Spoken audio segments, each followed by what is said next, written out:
नमस्कार, मैं बालकृष्ण। आप देखना शुरू कर चुके हैं और खास बात आज हम करेंगे। बजट सत्र चल रहा है, बिहार विधानमंडल का बजट सत्र चल रहा है और इसमें कई बातें आज मुख्यमंत्री और तेजस्वी यादव जब राज्यपाल का अभिभाषण हो रहा था उस पर चर्चा हो रही थी और उसमें कई बातें निकल कर आई। तेजस्वी यादव के निशाने पर रहे मुख्यमंत्री नीतीश कुमार और जब नीतीश कुमार जब बोल रहे थे तो उस समय तेजस्वी यादव निशाने पर थे, लेकिन तेजस्वी यादव सत्र को छोड़कर सदन को छोड़कर चले गए। उसे प्रतिक्रिया आई, कई बार रिपीट किए। मेरे साथ आरजेडी के राकेश कुमार रोशन है और इसी पर बात करने के लिए एक पत्रकार भाई भी हैं, रविकांत जी। हम चर्चा करेंगे। सर, सदन में वाद विवाद हो रहा था, राज्यपाल का अभिभाषण पर चर्चा हो रहा था, क्या परिस्थिति आई कि नेता प्रतिपक्ष को सदन छोड़ के जाना पड़ा? देखिए, ये सदन जो है जन समस्याओं के समाधान का केंद्र है और जहाँ पे कोई विजन और कोई पॉलिसी और कोई सरकार के नीतिगत निर्णय के संबंध में कोई बात नहीं हो रही है और व्यक्तिगत टीका टिप्पणी हो रहा है, तो उस स्थिति में सदन में रह करके सदन के सदस्य क्या कर सकते हैं। हम लोग क्या सवाल उठा रहे थे? हम लोग कह रहे थे कि आरक्षण की जो व्यवस्था की गई थी जातीय गणना के बाद, उस बढ़े हुए आरक्षण को क्यों नहीं लागू करवा रहे हैं मुख्यमंत्री? उसको लागू करवाया जाए। उस पर कोई सरकार की तरफ से उत्तर ही नहीं था, मुख्यमंत्री कुछ बोल नहीं रहे थे। तो अंत में लाचार होकर के हम लोगों को सदन से बहिर्गमन करना पड़ा। लेकिन नीतीश कुमार ने अपने वक्तव्य में कहा कि जो हमने किया है वो तो दूसरे शब्द में बोले, लेकिन बोले कि तेजस्वी हमारे बाबूजी ने भी नहीं किया। बाबूजी ने नहीं किया था, हम लोगों ने किया। पहले की स्थिति क्या थी और आज की स्थिति क्या है उसकी बात। लेकिन तेजस्वी यादव सुनने के लिए तैयार नहीं हुए, वो वहां से चले गए। तो नहीं लगता कि फेस करना चाहिए था, सामने रहना चाहिए? संसदीय लोकतंत्र का खूबी है कि जब नेता प्रतिपक्ष सदन में बोलता है और उस समय मुख्यमंत्री अनुपस्थित रहते हैं, इस बात को आप लोग कोट नहीं करते हैं। और मुख्यमंत्री जी को जब हम लोग कोई बात कहते हैं तो मुख्यमंत्री जी बात नहीं सुनते और सिर्फ अपनी बात कहते हैं।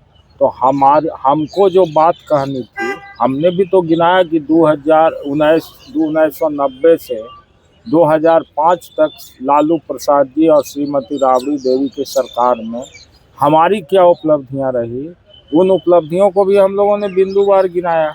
तो मुख्यमंत्री जी को उस पर भी तो कुछ बोलना चाहिए था, उसका भी जवाब देना चाहिए था, उस समय सदन में मौजूद रहना चाहिए था। तो क्या वजह है कि सदन में नहीं थे वो? अब ये तो चूंकि देखिए, आप लोगों को तो कुछ जानकारी होगा, कहीं चले गए थे। उनका व्यक्तिगत क्या मामला हम नहीं कह सकते, लेकिन हमारी जो समझदारी है राजनीतिक रूप से, वो अब इस काबिल नहीं है कि विरोध का सामना कर सके। वो इस स्थिति में नहीं है कि अब कहीं पे जो जन भावना है उस जन भावना का उस सम्मान कर सके। इसलिए वो अपने को इन चीज़ों से अलग हट करके चाहते हैं कि हम ज़्यादा विवाद में ना फंस करके सीधा हमको जब मौका मिले तब हम आवे वहाँ सदन में। इसीलिए जैसे ही भाषण खत्म हुआ नेता प्रतिपक्ष का, सदन में चले आए। अच्छा, सम्राट चौधरी इस बजट को ऐतिहासिक बजट बता रहे हैं, इसे कैसे देखते हैं आप? किस रूप में ऐतिहासिक बजट है? बता रहे हैं कि बिहार के अंदर जी सबसे मुख्य समस्या क्या है? बिहार के अंदर बेरोजगारी, बिहार के अंदर पलायन, बिहार के अंदर भ्रष्टाचार, बिहार के अंदर अपराध, बिहार के अंदर ये महंगाई, और ये सारे मुद्दों पर सरकार ने बजट में क्या विजन दिया, क्या कार्यक्रम दिया? आप बताइए। पूरे ये बेरोजगारी के सवाल पर क्या विजन है? मगर एनडीए के नेता विधायक जी कह रहे हैं कि पहले 24,000 करोड़ का बजट होता था 2004-05 के समय, और अभी 3,17,000 करोड़ का बजट होता है। इसको क्या कहिएगा? देखिए, एक तो आर्थिक अवमूल्यन भी है जी, उस समय का जो पैसा का वैल्यूएशन जी, और आज के दौर का पैसा का वैल्यूएशन, दोनों में बहुत अंतर है। दूसरा बात है, अभी ग्लोबलाइजेशन का दौर है, विकास के बहुत सारे आयाम हैं जी, और उसमें हर क्षेत्र में बहुत सारी संभावनाएं हैं जी। तो उस रूप में अभी की तत्कालिक परिस्थिति के अनुसार हम समझते हैं कि इससे बड़ा बजट दूसरे प्रदेशों में लाया गया है। बिहार की जो आबादी है लगभग 14 करोड़ है। 14 करोड़ के हिसाब से 3,17,000 का बजट कोई बहुत बड़ा बजट नहीं कहा जा सकता है जी। बिहार की जो आबादी है उसके हिसाब से। क्या मिला आप लोग के क्षेत्र के लिए? कुछ मिला बजट में? कुछ इस्लामपुर के लिए कुछ ऐसा या नालंदा के लिए तो बहुत चीज मिलता है। नीतीश जी खुद नालंदा से हैं तो कुछ उसका फायदा नालंदा होगा। में गए थे समीक्षा बैठक में भी नीतीश कुमार ने जी। हमने बहुत सारी मांगों को उनके सामने रखने का काम किया था।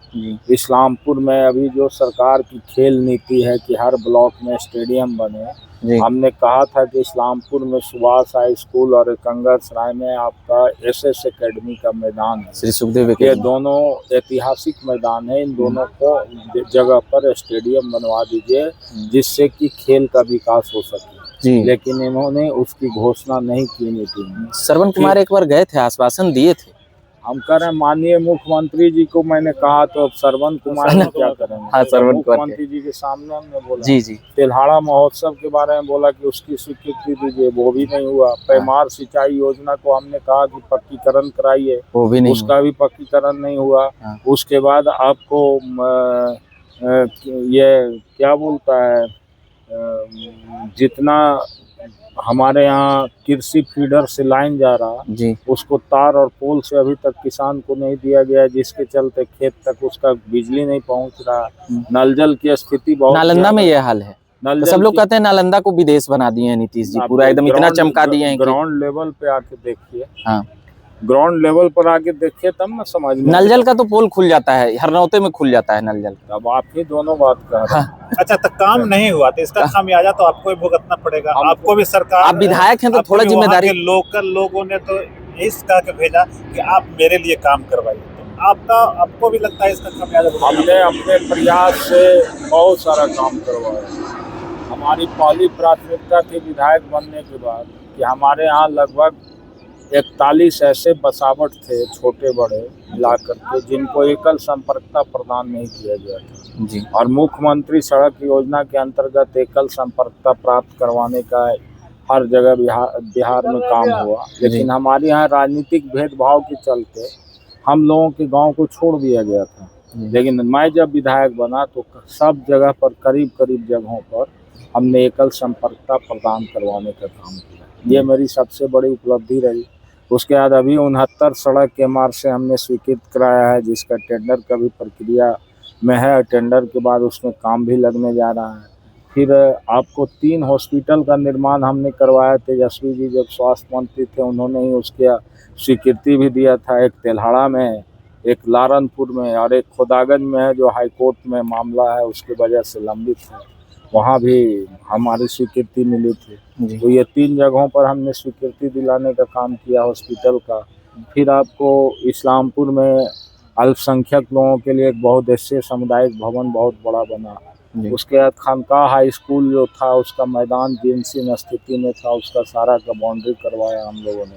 अभी सड़क में 3 शहर में 3 सड़क का निर्माण का स्वीकृति दिलवाए नगर परिषद इस्लामपुर में, एकंगरसराय में दिलवाए। दर्जनों हमने तो जनता से कहा है कि इलेक्शन से पहले, चुनाव में जाने से पहले मैं रिपोर्ट कार्ड पेश करूंगा और अपने किए गए काम के आधार पर ही जनता से पुनः विश्वास मत हासिल करूंगा। नीतीश जी का फायदा कुछ नहीं मिला इस्लामपुर को? आपके पहले विधायक नीतीश जी के विधायक थे, अभी सांसद। भेदभाव हो रहा है क्या विधायक जी? इस्लामपुर के सांसद भी हैं, विधायक भी पहले थे, तो उसका कोई फायदा इस्लामपुर को नहीं मिला? लोग सांसद जी कुछ नहीं, कोई बोलते हैं मुख्यमंत्री जी के सामने बोलने के लिए तैयार हैं। इस्लामपुर में सिर्फ माननीय मुख्यमंत्री जी के द्वारा एक नर्सिंग कॉलेज खोला गया, वो भी जो हालत है आप देख लीजिए जाके। नर्सिंग कॉलेज भी जीर्णशीर्ण स्थिति में हो गया, उसका हॉस्टल भी काफ़ी ख़राब हो गया है। बच्चे वहाँ रहते नहीं हैं, बाहर से पढ़ने के लिए आते हैं, डेरा लेकर के रह रहे हैं।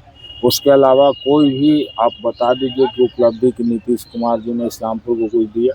श्रवण कुमार में इस्लामपुर से सटे ही हैं, उनका भी क्षेत्र है, उनका भी असर पड़ा। अरे अभी समीक्षा यात्रा नीतीश जी नहीं मान रहे हैं तो समीक्षा यात्रा में अस्थामा विधानसभा को अकेले 1 अरब से ऊपर का पैकेज दिया गया नीतीश कुमार जी के द्वारा। और हमारे क्षेत्र में हम लोगों ने काफ़ी हल्ला हंगामा करते रहा, कुछ नहीं, सिर्फ एक प्रखंड का निर्माण का स्वीकृति के लिए दिया। अब तो नालंदा तो में दो क्या- मंत्री एक और मंत्री हो गए हैं, उसका फायदा मिलेगा अब कि फिर भी अब उसका भाजपा फायदा इनको कितना दे पाएंगे अब तो मंत्री जी बताएंगे। जहाँ सिस्टम ही करप्ट है वहाँ एक व्यक्ति क्या कर सकता है। सिस्टम जब नीचे से ऊपर तक करप्शन है, कहीं भी विकास का काम जिस रूप में होना चाहिए हो रहा है क्या? नीचे का कर्मचारी से लेकर पदाधिकारी तक सारे जगह पर रिश्वतखोरी है। आम जनता को सुनने को तैयार है क्या? अभी अपराध रोकने पर सरकार कह रहे हैं बेहतर बजट है। कोई पुलिसिंग व्यवस्था की चर्चा अपने बजट में किया है सरकार कि हम क्या पुलिसिंग को से जनता को देना चाह रहे हैं, कैसे बेहतर पुलिसिंग बोले होगा, हैं पुलिस कैसे चौकी महिला पुलिस को देंगे, आवास व्यवस्था नहीं, कराएंगे नहीं, लोकल पूरा। लेवल पे। स्टूडेंट क्रेडिट कार्ड, वो तो अलग मामला है, वो आवास उनको दे रहे हैं। अपराध रोकना पुलिस का सबसे बड़ा काम है ना, उस पर कोई चर्चा नहीं हुई। अपराध कहाँ रुक रहा है? आप देखिए ना, अपने खुद देखिए।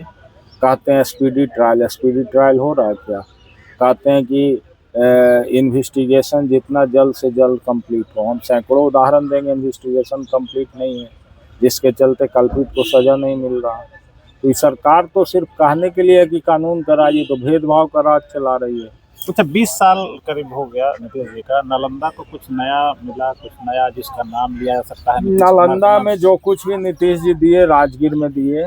राजगीर को जो कुछ किया इन्होंने, बाकी नालंदा का पश्चिमी इलाका खास करके इस्लामपुर और हिलसा विधानसभा क्षेत्र पूरे तौर पर उपेक्षित है। अच्छा, आपके साथ भेदभाव भी होता है? नीतीश जी मुख्यमंत्री है, आप दूसरे दल के विधायक हैं, इसमें राजद के 8 विधायक महीना में होने का कुछ खामियाजा? एक्स्ट्रा कुछ नहीं मिल पाएगा आपको? जब ये सब चीजों को तो राजनीति में हमें झेलना पड़ेगा। झेलना पड़ता है। और हम लोग जूझने वाले लोग हैं, संघर्ष करने वाले लोग हैं, हम लोग भागने वाले थोड़ी क्या। हम नीतीश जी के कृपा से थोड़ी क्या आए हैं राजनीति में। अपने बनाए हुए रास्ते पर और हम अपने पूर्वजों के रास्ते पर चल करके यहाँ तक पहुँचे हैं। इसलिए हमारा तो काम ही है संघर्ष करना, संघर्ष के रास्ते आगे बढ़ना। अच्छा आखिरी सवाल रहेगा, नोक झोंक हुई है तेजस्वी और सम्राट चौधरी में, कैसे देखते हैं? पिताजी तक वो इनके पहुंच गए, ये उनके पिताजी माताजी तक पहुंच गए, तेजस्वी यादव ने उनके पिताजी का कुंडली खंगालने लगा और ये उनके, कैसे देखते हैं इसे? देखिए, सम्राट चौधरी के बारे में क्या? राजनीति में व्यक्तिगत टीका टिप्पणी से दूर रहना चाहिए जी।